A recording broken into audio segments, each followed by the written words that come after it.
Guardian बा। तनी दूर बात युवा अध्यक्ष के नाते एगो भैया कहत रही है, अच्छा आपने कहत रही है ना कि पार्टी का करी। अभी हमनी के सोच के देखल जाओ, इससे पहले हमनी के कोई के ना कोई के वोट देत रहनी जान, 15 साल एगो पार्टी के वोट करनी जान, आज दूसरका बार 20 साल एगो पार्टी के वोट करनी जान। हमनी के वोट काहे करनी जान? बदलाव करे के विकल्प ना रहे, कोई भी लोग वोट देनी जान। अभी हमनी के डर का है बाकी नया पार्टी के वोट ना करी, सीधे मुद्दा पे ही आ जाता है, क्योंकि बहुत ज़्यादा बोल ना पाए हम, तबियत बहुत ज़्यादा खराब है। सीधे मुद्दा पर बाकी हमनी के बदलाव से डर करी जाए, बदलाव से ऐसे डर करी जाए कि पता नहीं पार्टी क्या करी। तो ये वो चीज वाले इनके साथ को बता दी कभी कि पार्टी गारंटी देता, गारंटी दे रही है आपको कि जन सुराज आएगा और 5 चीज हो जाएगा। आप बताइए कोई पार्टी आपको गारंटी दिया है? कोई दिया है तो बताइए। ये पार्टी एक कार्ड बना रही है, परिवार लाभ कार्ड, ATM के जैसा है, और गारंटी दे रही है कि मेरा सरकार आता है, जन सुराज का सरकार आता है तो 5 चीज निश्चित हो जाएगा।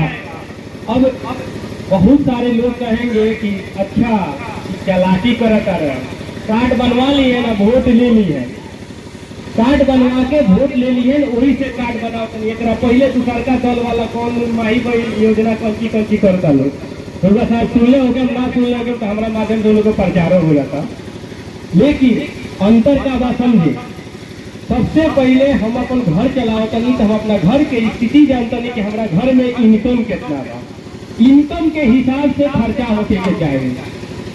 जे अपन कमाई नहीं करत, बाबूजी के कमाई पर खर्चा करे के बा, ओकरा हिसाब किताब का बुझाई कि कितना इनकम बा कितना खर्चा बा। कि घर खतरा ना कही, अपना बिहार खतरा कही है। योजना बनावे से पहले इनकम देखी तब खर्चा देखी। अति ये कहिए कि कर्जा ले लेके अब बिहार के बेच रहे जितना देश के हाल बा, वो चीज ना होके के चाहिए। वही के सबके नीचे जन सुराज पार्टी लेके आई बा कि जन सुराज आएगा, 5 चीज हो जाएगा, उसमें गारंटी आपका गारंटी कार्ड बना रहा है। गारंटी कार्ड में क्या क्या फायदा है ये जान लीजिए। पहला चीज, सरकार आती है तो जितना युवा भाई लोग जाला तो बाहर कमाए, बहुत सारा युवा लोग जाला 15,000 20,000 तक ले कमाला, घर कितना भेजेला 10,000 रुपया। काटा चीज तो घरे जो बाहर कमाला 100,000 रुपया बचा के भेजेला, 8 से 10,000 रुपया भेजेला, क्योंकि पैसा बचा न पावेला। भैया महंगाई ज्यादा बा, कमाई कम बा। जन सुराज के सरकार आई तो ये को पहल का काम करे कि रोजगार दी, 12,000 के निश्चित रोजगार दी हर परिवार से एक आदमी के। अब में बहुत सारा लोग कही कि जब फैक्ट्री नहीं के रोजगार के तरह हुई जी, बहुत बड़का सवाल बा। तो रहुआ के क्षमता के हिसाब से रोजगार दी, ये नहीं के कहत कि फैक्ट्री बैठा दे रहुआ के रोजगार दे, जैसे राउ क्षमता बा वैसे रोजगार हुई। पहल का चीज। दूसर का चीज बा, एमे बुजुर्ग लोग भी बैठल बा, पेंशन 400 मिलत रहे, 400 मिलत रहे ना चाचा, विधवा पेंशन मिले, बूढ़ा पेंशन मिले, मुस्माती मिले, विधवा पेंशन के मुस्माती 400। जब दबाव पड़ल आई पार्टी आई पियरका पार्टी जब लागल हल्ला करे तो नीतीश जी के अब डर समा गल कि कुछ लॉलीपॉप दहल लोग के, तबे लोग वोट दी। तो का कैलन पेंशनवा बढ़ा दलन, कब से? ई महीना से। बिजलियों फ्री कैले बन कहे खतरा ई महीना से। बिजली के बारे में जान तो बड़ी लंबा हो जाई, तो लॉलीपॉप दी आई 1100 पर।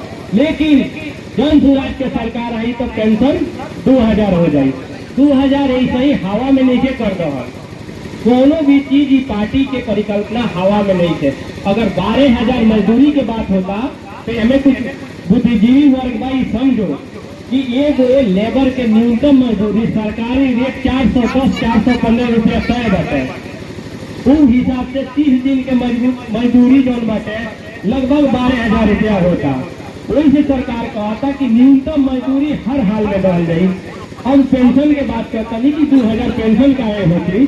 एक दिन हमने के बाहर रहने वाली जान, हमू बाहर, हमरो पढ़ाई बाहरे भई बा, एक आदमी बा हमू इंजीनियर पेशा से इंजीनियरिंग है, लेकिन साथे साथे विचारधारा के साथ जुड़ गई बानी। हमने के बाहर वाले वजन हमने के खोराकी 2000 या 3000 रुपया आवेला, ये ना होला जी। अब मान ली अपना किए थोड़ा सा महंगाई कम बा, तो ये वो बुजुर्ग के खाए में 2000 रुपया महीना में आराम से बुजुर्ग खा सकता था। अगर 2000 में बुजुर्ग खा लेता तो जब खाना भर पेट के सरकार व्यवस्था कर देता, दवाई के व्यवस्था कर देता, तो बुजुर्ग के ऊपर कोई के ऊपर भीड़ ना बनी। बुजुर्ग मान सम्मान हो कि ना, बेटा को तो मान सम्मान करी कि ना, तुमको फायदा हो गई। तीसरा फायदा कहता नहीं, सबसे बड़ा हमनी के दिक्कत बा प्राइवेट स्कूल। प्राइवेट स्कूल के इतना फीस मांगा बा और सरकारी स्कूल में खिचड़िए खाई जाता कि व्यवस्था सुधरत नहीं थे। उस व्यवस्था के सुधारे कतरा सरकार बनते बनते जब तक ले सरकारी स्कूल की व्यवस्था नहीं के सुधर जा, राउर बच्चा जौना स्कूल में पढ़ाता पूजा पढ़े दी ओकर फीस वो परिवार के 2 बच्चा के फीस जन सुधार दी 1000 रुपया महीना। ई चीज हो गई। तो तीन चीज हो गई, 4 चीज हो गई। ओकरा बाद चौथा चीज बटे, बहुत सारा युवा बटे, माता बहन बा, लोन हमनी के जौन बा लोन सुनते ही डर लगेला। काहे डर लगेला? जितना पैसा लेके जाले ओकरा से ज्यादा ब्याज भर देता नहीं जा। ये भी डर बा हमनी के, लोन लेता नहीं जाना ऊपर से कमीशन थोड़ी बटे। तो एकरो सरकार बनते ही एकरो समाधान बा। समाधान का बटे, जैसे रहुआ सरकार बनी 5 लाख तक लोन जीविका समूह चलेला, उनमें 50,000 एक आदमी के लोन मिलेला। लेकिन एमे जो सरकार बनी तो रुआ क्षमता के हिसाब से 5 लाख तक के रुआ रोजगार का करे के चाहता नहीं, ओकरा हिसाब से रुआ के लोन सरकार मुहैया कराई। मुहैया कराई तो 1 लाख रुपया ले तो 1 साल में मात्र 4000 रुपया ब्याज रुआ दे। कितना सुविधा बा। रुआ साहूकार से ले तो सोच ली कि 50,000 ब्याज हो जाएगी। सब कोई समझे तो नहीं बात के। तो से जरूरी बा हमनी के व्यवस्था पर बदलल और सरकार बदलल। ये चीज हो गई। अब सबसे लास्ट पॉइंट, 5वां पॉइंट बटे, हमनी के पेड़ पौधा लागल बा। हमेशा नाली काम मुखिया जी करा देनी मनरेगा से।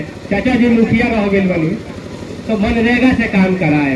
यहाँ के एगो निर्देश बा, ऊपर से अफसर निर्देश दे दिल बा कि जा पोखरा झरवा दियो, नाली बनवा दियो और लोग के 100 दिन रोजगार दे दियो। तो यहाँ के अपन खेत नालू रोज करवाए, सड़क तो बन गई, पेड़ लाग गए, बाकी लोग काम कहाँ करो? काम तो बाना। तो इहो के मजबूरी रहे, इहो के मजबूरी चाहे जे भी वर्तमान जनप्रतिनिधि बा ओकरा से हमारा कोनो शिकायत नहीं है, ना सरकार के शिकायत बा।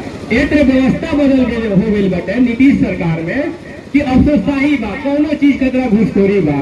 तो जनप्रतिनिधि के एक दूसरा रूप में खड़ा कर देवल बाटे, मीडिएटर के रूप में। मनरेगा के पैसा 10 दिन से काम करा लिए पूरा, 100 दिन नाम पर हाजिरी बनी और कुछ दिया या कुछ लिया कुछ अफसर दी के दिया जाए, ये नहीं होता। लेकिन सरकार जब बदलता रुआ, सरकार बदलता नहीं तो रुआ के 100 दिन मजदूरी कराओ के बाद तो 100 दिन रुआ मजदूरी करें। लेकिन कहाँ करें? नगदी फसल उखवा और छिलाता, हम गृहस्थ बानी तो सबसे ज्यादा पैसा हमारे खाद और मजदूरी में चल जाता। एक व्यवस्था सरकार कर देता रहे मजदूर के, मजदूर के रोजगार मिल जाता मनरेगा से। तो बताई हमने के नाफा हो कि ना फसल लगावला में? ये व्यवस्था हो कि अब इस चीज बा एकरा खतरा गारंटी कार्ड बनता। गारंटी कार्ड, अब गारंटी कार्ड बनाओ के आवश्यकता काहे पड़ गई? गारंटी कार्ड की आवश्यकता ऐसे पड़ जाता बनावे के, सरकार रुआ बदल जाई लेकिन व्यवस्था तो नहीं के बदलत। उहे ऑफिसर रही, उहे जनप्रतिनिधि बा। 26 में मुखिया वार्ड बदलम जी, 25 में सरकार बना लो नहीं आया, लोग के फायदा के तरफ पहुँचाए। ओकरा खतरा डायरेक्ट मने लोग से जुड़े खतरा ई गारंटी कार्ड बनावल जाता। सब कोई के आधार कार्ड लेके रजिस्ट्रेशन करा दिया था कि है 5 गो लाभ लेवे खतरा हुआ। कोनो ऑफिसर के पीछे पीछे ना घूमे, बड़ा दलाली ना करे कोई करी, ब्लॉक के चक्कर न कर लगाओ के पड़ी। वही से बदलाव खतरा गारंटी कार्ड बनावल जाता। क्या आखिर बदलाव करेगा चाहिए ना जी? तो ई बार सब कोई संकल्प ले कि कम से कम ई बार बदलाव खतरा वोट कही जाए। जाति पाति पर वोट ना कही जाओ, ई बार सरकार बदले पर वोट कही जाओ। बोली जय बिहार।